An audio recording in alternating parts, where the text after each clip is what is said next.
ಮಾಧ್ಯಮ ಸ್ನೇಹಿತರು, ಗೊತ್ತಾಯ್ತು ಇದೆಯಾ? first I would like to welcome all the media friends all over the country. Some of them are from Karnataka, some of them from all over the country. You have been coming here for this great event. You all know this event has significance. ಇದು ನಮ್ಮ ದೇಶದ ಇತಿಹಾಸದ ಒಂದು ಐತಿಹಾಸಿಕವಾದಂಥ ಕಾರ್ಯಕ್ರಮ. ಮಹಾತ್ಮ ಗಾಂಧೀಜಿಯವರು 100 ವರ್ಷದ ಹಿಂದೆ 26ನೇ ತಾರೀಕು 3 ಗಂಟೆಗೆ 1924ರಂದು ಕಾಂಗ್ರೆಸ್ ಅಧ್ಯಕ್ಷರಾಗಿ ಆಯ್ಕೆಯಾಗಿದ್ದಾರೆ. ಅದೇ ಸಮಯದಲ್ಲಿ 3 ವರ್ಷದ ನಂತರ ಅದೇ ದಿನ 1924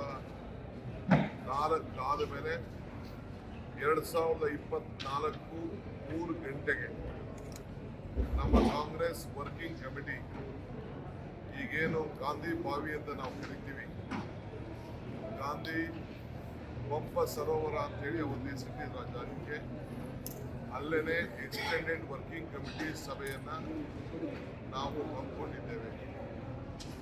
ಅಂದು ಮಹಾತ್ಮ ಗಾಂಧೀಜಿಯವರು ಕಾಂಗ್ರೆಸ್ ಅಧ್ಯಕ್ಷರಾಗಿದ್ದರು.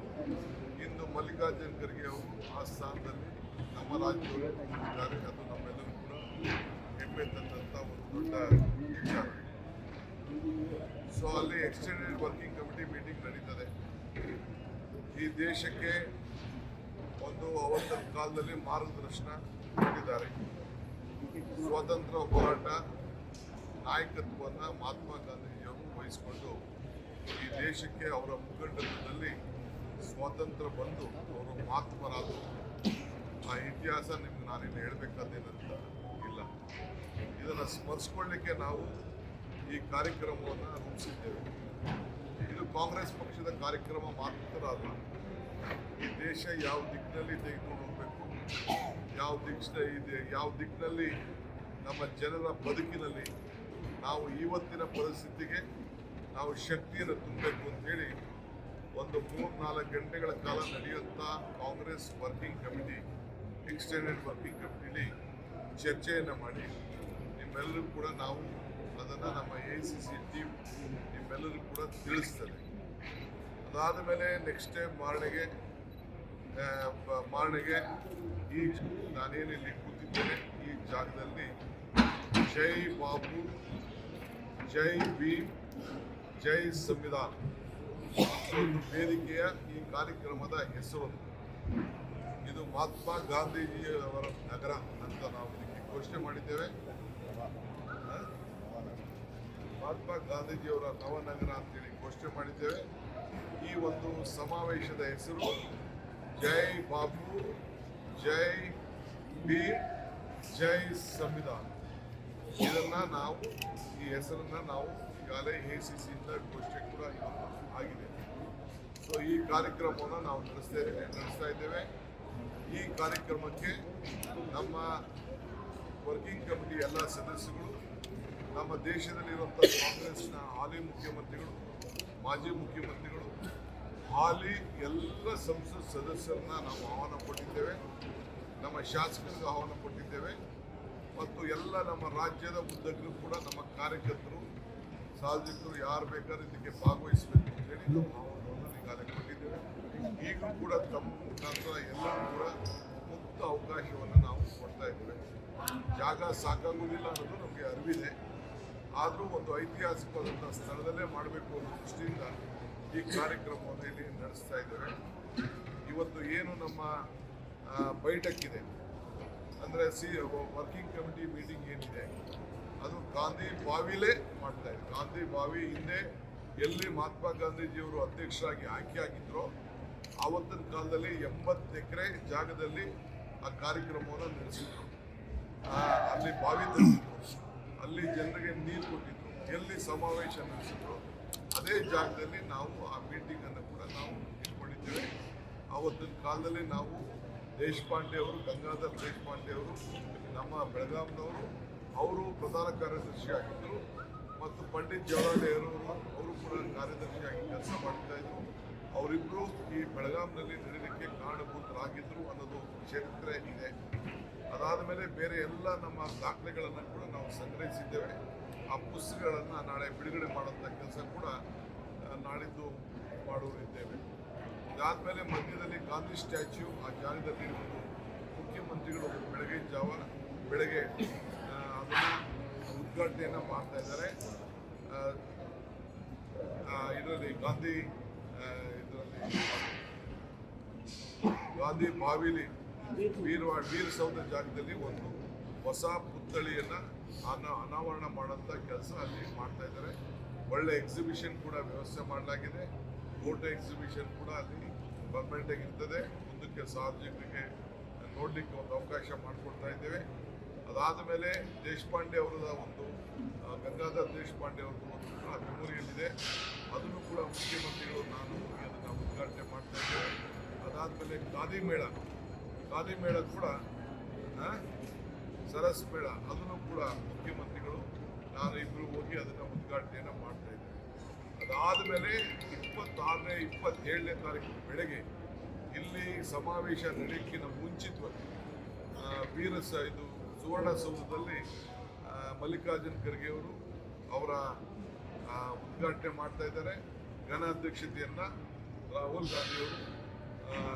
ರಾಹುಲ್ ಗಾಂಧಿ ಅವರು ನಿರ್ವಹಿಸ್ತಾರೆ. ಮುಖ್ಯಮಂತ್ರಿಗಳು ಅಧ್ಯಕ್ಷತೆಯನ್ನು ವಹಿಸ್ತಾರೆ. ಸೊ ಎಲ್ಲ ಪಾರ್ಟಿಯವ್ರಿಗೂ ಆಹ್ವಾನ ಮಾಡಿದ್ದೇವೆ. ಹೊರಟ್ಟಿ ಸಾಹೇಬರು, ಖಾದರ್ ಸಾಹೇಬರು ಅವರು ಕೂಡ ಅವರ ಘನ ಮುಖಂಡತ್ವದಲ್ಲಿ ಸ್ಪೀಕರ್ ಅವರು, ಡೆಪ್ಟಿ ಕೌನ್ಸಿಲ್ ಚೇರ್ಮನ್ ಅವರು ಇರ್ತಾರೆ. ಮತ್ತು ಸ್ಥಳೀಯ ನಾಯಕರಿಗೂ ಕೂಡ ಆಹ್ವಾನ ಮಾಡಿದ್ದೇವೆ. ಎಲ್ಲ ರಾಜ್ಯದ ಸಂಸತ್ ಸದಸ್ಯರನ್ನ, ಶಾಸಕರನ್ನ, ಎಲ್ಲ ಪಕ್ಷವರು ಕೂಡ ಅದಕ್ಕೆ ನಾವು ಮಾಡಿದ್ದೇವೆ. ಅದು ಲಿಮಿಟೆಡ್ ಬಿಕಾಸ್ ಸೆಕ್ಯೂರಿಟಿ ಇರೋದ್ರಿಂದ ಸದ್ಯಕ್ಕೆ ಅದನ್ನು ಲಿಮಿಟ್ ಅರೇಂಜ್ಮೆಂಟ್ ಅವರು ಉದ್ಘಾಟನೆಗೆ ಎಷ್ಟು ಬೇಕು ಅಷ್ಟು ಮಾಡಿದ್ದೇವೆ. ಅದಾದಮೇಲೆ ಸಾರ್ವಜನಿಕರಿಗೆ ಒಂದು ಅವಕಾಶವನ್ನು ಮಾಡಿಕೊಡ್ತಾರೆ. ಬೆಳಗಾವಿಯಲ್ಲಿ ಭಾಳ ಒಂದು ಒಳ್ಳೆ ವಾತಾವರಣದ ಸಂಭ್ರಮದ ದೀಪಾಲಂಕಾರ ಇದೆ. ನಮ್ಮ ಇಸ್ಕಾಂನವರು ಭಾಳ ಇದನ್ನು ವ್ಯವಸ್ಥಿತವಾಗಿ ಮಾಡಿದ್ದಾರೆ. ಭಾಳ ಚೆನ್ನಾಗಿ ಇಡೀ ರಾಜ್ಯದ ಜನತೆ ಬಂದು ನೋಡಲಿಕ್ಕೆ, ವಿಶೇಷವಾಗಿ ಕಿತ್ತೂರು ಕರ್ನಾಟಕದ ಎಲ್ಲ ಜನರು ಕೂಡ ಬಂದು ಈ ಒಂದು ದೀಪಾಲಂಕಾರವನ್ನು ನೋಡ್ಬೋದು. ಒಂದನ್ನು ತಾವೆಲ್ಲ ಗಮನಿಸಬೇಕು. ನಾವು ಇತಿಹಾಸ ಪುಟ ತೆಗೆದುಕೊಂಡಿದ್ದೇವೆ. ಅಂದು ಕಾಲದಲ್ಲೂ ಕೂಡ 1904ರಲ್ಲಿ ಶಿವಸಮುದ್ರದಲ್ಲಿ ವಿದ್ಯುತ್ ಶಕ್ತಿ ಮೊದಲು ಪ್ರಾರಂಭ ಆದರೂ ಕೂಡ 24ರಲ್ಲಿ ಬೆಳಗಾಂನಲ್ಲಿ ಆ AICC ಸಮಾವೇಶಕ್ಕೆ ದೀಪಾಲಂಕಾರವನ್ನು ಅವತ್ತು ಕೂಡ ಮಾಡಿದ್ದಾರೆ. ಆ ಫೋಟೋ ಕೂಡ ನನ್ನ ಅಲ್ಲಿ ಅವತ್ತು ದೀಪಾಲಂಕಾರ ಏನು ವಿಜಯನಗರದ ವಿರೂಪಾಕ್ಷ ಒಂದು ಗೋಪುರ ಇತ್ತು, ಆ ಗೋಪುರಕ್ಕೆ ದೀಪಾಲಂಕಾರ ಮಾಡಿದ್ದು ಫೋಟೋ ಕೂಡ ಇವತ್ತು ನಮಗೆ ಲಭ್ಯವಾಗಿದೆ. ಸೊ ಅದೇ ಮಾದರಿಯಲ್ಲಿ ನಾವು ಈ ಸಂದರ್ಭದಲ್ಲಿ ನಾವು ಮಾಡ್ತಾ ಇದ್ದೇವೆ. ಒಂದು 100 ಮೀಟರ್ ಮುಂಚಿತವಾಗಿ ನಾಳೆ AICC ಎಲ್ಲ ವರ್ಕಿಂಗ್ ಕಮಿಟಿ ಮೆಂಬರ್ಸು ಒಂದು ಜಾಗದಲ್ಲಿ ಇದ್ಕೊಂಡು ಸೇವಾದಳದವರ ಜೊತೆಯಲ್ಲಿ ಆ ಒಂದು AICCಯ ವರ್ಕಿಂಗ್ ಕಮಿಟಿ ಜಾಗಕ್ಕೆ ಅವರು ಒಂದು ಪಾದಯಾತ್ರೆ ಮಾಡಿ ಆ ಸ್ಥಳಕ್ಕೆ ಹೋಗಿ ಭೇಟಿ ಕೊಡುವಂಥ ಕಾರ್ಯಕ್ರಮವನ್ನು ಮಾಡ್ತಾರೆ. ಅಲ್ಲಿಂದ ನಮ್ಮ ಚರ್ಚೆ, ನಿರ್ಣಯಗಳು, ವಾದ, ಅನುಭವ, ಯಾವ ದಿಕ್ಕಿನಲ್ಲಿ ದೇಶ ಬಡ ಜನತೆನ ಯಾವ ಬದುಕಿನಲ್ಲಿ ತೆಗೆದುಕೊಂಡು ಹೋಗಬೇಕು, ಈ ದೇಶದ ಯಾವ ರೀತಿ ಒಂದು ಐಕ್ಯತೆಯನ್ನು ಕಾಪಾಡಲಿಕ್ಕೆ ನಾವೆಲ್ಲ ಹೋರಾಟವನ್ನು ಮಾಡಬೇಕು ಅಂತೇಳಿ ಇಡೀ ದೇಶಕ್ಕೆ ಮಾರ್ಗದರ್ಶನ ಕೊಡುವಂಥ ಎಲ್ಲ ಸರ್ಕಾರಗಳು ಕೂಡ, ಯಾವುದೇ ಸರ್ಕಾರ ಇರಲಿ, ಆ ಸರ್ಕಾರಕ್ಕೆ ಕಾಂಗ್ರೆಸ್ ಏನು ಒಂದು ನೀತಿ ಸಿದ್ಧಾಂತ ಆವತ್ತಿನ ಕಾಲದಿಂದ ಇವತ್ತಿಗೂ ಏನು ನಾವು ಇದ್ದೇವೆ ನಾವು ಮಾಡ್ಕೊಂಡು ನಾವು ಬರ್ತಾ ಇದ್ದೀವಿ. ಇದಲ್ಲದೆ ಸರ್ಕಾರ ಮತ್ತು ಪಕ್ಷ ಎರಡೂ ಕೂಡ 1 ವರ್ಷ ಕಾಲ ಇದನ್ನು ನಾವು ಮುಂದುವರಿಸ್ತಾ ಇದ್ದೀವಿ. ಇಡೀ ರಾಜ್ಯದ ಪ್ರತಿಯೊಂದು ತಾಲೂಕಲ್ಲೂ ಕೂಡ ಈ ಕಾರ್ಯಕ್ರಮವನ್ನು ನಡೆಸ್ತಾ ಇದ್ದೇವೆ. ಶಾಲಾ ಕಾಲೇಜುಗಳಲ್ಲಿ ಚರ್ಚಾ ಸ್ಪರ್ಧೆಗಳು ನಡೀತದೆ. ಗಾಂಧಿ ತತ್ವಗಳ ಬಗ್ಗೆ ಅವರ ಆಚಾರ ವಿಚಾರಗಳನ್ನು ಚರ್ಚೆ ಮಾಡುವಂಥ ಒಂದು ಅವಕಾಶ ಮಾಡಿಕೊಟ್ಟು ಸರ್ಕಾರ ಮತ್ತು ಪಕ್ಷ ಎರಡೂ ಕೂಡ ಈ ಕಾರ್ಯಕ್ರಮವನ್ನು ನಿರ್ವಹಿಸಿದೆ. ತಾವು ಗಮನಿಸಿರ್ಬೋದು, ಈ ಅಕ್ಟೋಬರ್ 2ನೇ ತಾರೀಕು ಗಾಂಧಿ ಭವನದಿಂದ ಗಾಂಧಿ ಸ್ಟ್ಯಾಚ್ಯೂವರೆಗೂ ಒಂದು ನಡಿಗೆಯನ್ನು ಇಟ್ಟಿದ್ದು ಮತ್ತು ಕಾಂಗ್ರೆಸ್ ಪಕ್ಷ ಗಾಂಧಿ ಪುತ್ಥಳಿಯಿಂದ ಹಿಡಿದು ಸ್ಟ್ಯಾಚ್ಯೂಯಿಂದ ಹಿಡಿದು ನಮ್ಮ ಭಾರತ್ ಜೋಡೋ ಭವನವರು ಕೂಡ ಕಾರ್ಯಕ್ರಮವನ್ನು ಮಾಡಿ ಮಕ್ಕಳ ಜೊತೆ ಸಂವಾದವನ್ನು ಕೂಡ ನಾವು ಮಾಡಿದ್ದನ್ನು ತಾವೆಲ್ಲ ಗಮನಿಸಿರ್ಬೋದು. ಆ ನಿಟ್ಟಿನಲ್ಲಿ ನಮ್ಮ ಕಾರ್ಯಕ್ರಮ ಸರ್ಕಾರ ಮತ್ತು ಪಕ್ಷ ಎರಡೂ ಸೇರಿ ಈ ಗಾಂಧಿಯವರ ಆಚಾರ ವಿಚಾರವನ್ನು ಪ್ರಚಾರ ಮಾಡಲಿಕ್ಕೆ ನಾವೆಲ್ಲ ಕಾರ್ಯಕ್ರಮವನ್ನು ಸರ್ಕಾರ ರೂಪಿಸ್ತೇವೆ. Sir, CWC meeting ಅಜೆಂಡಾಗಳೇನಿದೆ?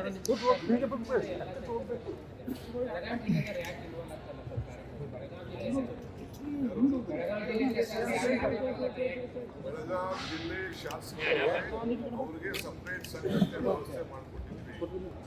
ಅವರು ಜವಾಬ್ದಾರಿ ಬೇರೆ ಜಾಸ್ತಿ ಹೆಚ್ಚಿಗೆ ಅವರೆಲ್ಲ ಸಂಘಟನೆ ಮಾಡಬೇಕು. ಲೋಕಲ್ ನಾವು ಬೆಂಗಳೂರಿಂದ ಜನ ಆ ರೆಪ್ರೆಸೆಂಟೇಟಿವ್ ಬರೋಕ್ಕಾಗಲ್ಲ. ನಾವು ಒಂದು ಕ್ಷೇತ್ರದಲ್ಲಿ ಬರೀ 100 ಜನ ಮಾತ್ರ ಬರಬೇಕು ಅಂತ ಹೇಳಿ. ಸರ್, CWC ಮೀಟಿಂಗ್ ಅಜೆಂಡಾಗಳು ಏನೇನಿದೆ? ಅಜೆಂಡಾ ಮೀಟಿಂಗ್ನ ಅವತ್ತೇ ನಾವು ತೀರ್ಮಾನ ಮಾಡ್ತೀವಿ. ಅವ್ರು ಮಾಡ್ತೀವಿ. ಡೆಲ್ಲಿ ವರ್ಕಿಂಗ್ ಕಮಿಟಿ ಯಾರೇ ಡೆಲ್ಲಿಲಿ ಕೂತ್ಕೊಂಡು ಚರ್ಚೆ ಮಾಡ್ತಾ ಇದೆ. ಡ್ರಾಫ್ಟಿಂಗ್ ಕಮಿಟಿ ಮೀಟಿಂಗ್ ಇದೆ. ಏನೇನು ಸಬ್ಜೆಕ್ಟ್ ಚರ್ಚೆ ಮಾಡಬೇಕು ಅದನ್ನೆಲ್ಲ ಅವರು ಸಪ್ರೇಟಾಗಿ ಸರ್, ಅಂಬೇಡ್ಕರ್ಗೆ ಅಪಮಾನ, ಈ ವಿಚಾರಗಳ ಚರ್ಚೆ ಆಗುತ್ತೆ ಸರ್. ಅಂಬೇಡ್ಕರ್ಗೆ ಅಪಮಾನ, ಈ ಒಂದು ಸಮಾವೇಶ